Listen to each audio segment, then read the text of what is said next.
So Melbourne was just announced as the most livable city in the whole world. And for that week, I was perhaps proud to be a Melbourneian. But just like with any part of the world, or anyone in general, nearly everything is subjective. So for example, the best they could be measuring on a bunch of different, hypotheses, things such as things like the happiness index, the wealth to poor people ratio, or the average salary, the median and the mean. But when it comes to what's best for you have to figure out how you are wired. Most things are mimetic desire. What I mean by mimetic desire, a lot of people will be like, look, I saw a guy on LinkedIn or Instagram that has made their first 150 or 200K a year in salary. I want that for myself. What you might not have seen is the amount of coffees and the sleepless nights and the stress that he had to endure to get to that point in his career. Or you might see the business owner that has a multiple 8-figure company in his 20s or 30s, and he's about to get his third Ferrari, but he's also already had his second divorce. When it comes to what's best for you, whether it's most livable city, whether it's a romantic partner, you need to figure out how you are wired. And a great way to figure out what drives you is how you like as a child. One of my favorite shows as a child was The Cosby Show.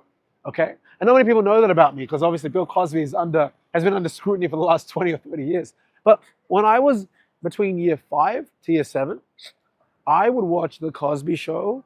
Like, I can tell you the theme song of nearly each season. Like season 3 is dun dun dun dun dun dun dun dun dun. It's like the salsa music, right? And then the season 5 is like the very artsy music with the trumpets, right?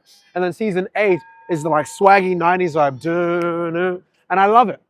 Cosby Show was my comfort show to the max. Why do I mention The Cosby Show? Well, I realized that for me, despite the allegations of this individual, despite the allegations of Bill Cosby, for whatever reason, that was a comfort show to me, right? And this is not a conversation of separating the art from the artist, like a Chris Brown or other artists, etc. It's a conversation about you need to be very transparent with what is best for you. When it comes to desires, a lot of people hide their truest desires. They're like, you know what? I really, really, really want to travel the world, but my wife doesn't want me to travel the world. Therefore, I will not travel the world. Or I really, really want to date this person as a single person, but I'm too scared to talk to them. Like, what you need to be practicing is what I call, what's the word I'm looking for? Shameless maxing. There you go, new word. Put that on the shameless maxing. And shameless maxing allows you to basically live daringly every day. And if you shameless max, okay, what you're going to realize is a lot of things aren't as bad as they seem. Because when you're authentically living in alignment with how you're driven, you start to attract people that also are operating on that same frequency, right? So for example, when I was 19, 18, 17, I only had a few people that I could say make 7 figures a year, period, in my phone. Now I'm at a fortunate stage where, if anything, many people in my vicinity do 8 figures a year. And I'm like, damn, I'm not doing enough at 26. I thought doing a couple million at 26 was good enough, but they're doing even more than that, right? So for me, it's all about, you have to embrace what drives you and be shameless about it. Like, a lot of people like grown or raised to be like, making money isn't a good thing. And I was one of those people that making absurd amounts of money, absurd, but it's super subjective, is a bad thing. A lot of people that do that are very bad. And that's how my parents partially, beliefs they installed into me, right? But what I realized was a lot of these guys are just doing what they can, and they're providing for themselves and providing for others. There's bad and good poor people, and there's good and bad rich people. Everything is on a spectrum, right? So when it comes to Melbourne being the most livable city, I'm very grateful to be in Melbourne, but who's to say that I'll be in Melbourne my whole life? One of my goals by 4:30 is to buy a couple of farms. I'm not gonna lie. I already was looking at some like pricing for different farms in New Zealand early in the year. To be clear, I don't have the finances, rather all the focus to buy a farm right now in 2026, right? Well, at least actually that's not true, but at least right now. But the reason why I mention this is because when I bring up the farm things to my friends, which I've been bringing up for years, they're just like, oh, like Dami's just talking, whatever, he's just saying random words. He thinks it's cool to say that. He's being nerdy. Now they're like, this motherfucker might actually buy a fucking farm. Knowing Dami, he'll probably buy 3, right? Knowing Dami, he'll probably be a really cool farm, and next minute buying a farm will be the next Gen Z trendy thing. But for many years, that was not the brand that I'd had for myself, right?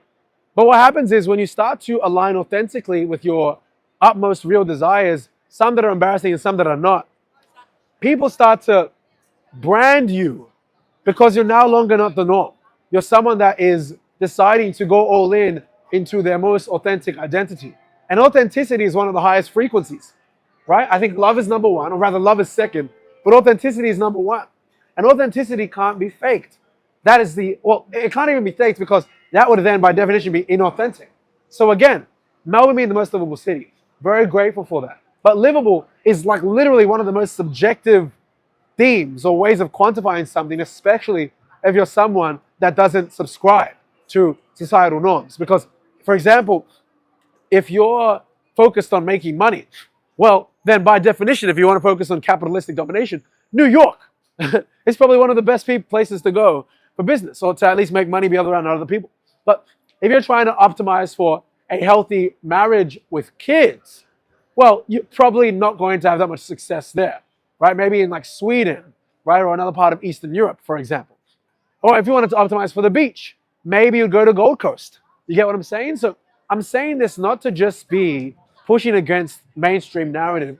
I'm saying this because when we think of less livable city, most people don't really... Free will is limited, and I'll wrap up this point because I can talk about free will for a long time, but free will is limited. So it's very easy for a news article or a scientist to perform multiple tests and then tell you, based on the results of these tests, that you ought to live here or you ought to do this, right? Whereas what I'm suggesting is you need to figure out, based on how you're wired, what is best for your life. For me, I understand that I'm freedom driven. So for me to be properly incentivized, I need to be able to have financial dexterity and creative dexterity. So Melbourne can only provide perhaps up to 30, 40% of that. But at what point I'm very comfortable with the reality that a lot of my life may be spent traveling parts of the world and not just staying in Melbourne, right? But the crux of today is take the time, figure out, hey, if I was to write in depth what my day would look like every day, where would I be living? Who would I be sleeping next to? Am I sleeping next to someone? What kind of bed am I sleeping on? Is it satin sheets? Is it fluff? Is it whatever? Do I have one car? Is it a family car? Is it a luxury car? Do I have a private chef?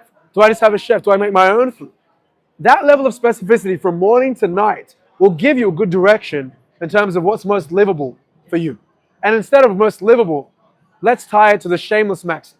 If you are your most shameless self, what would that day in the life look like? And if you can get specified on that, very specific on that, you'll be very surprised at how so much of what you're informed of and already know is a result of you subscribing to beliefs from others. And that even extends all the way to what we consider the most livable city in the world.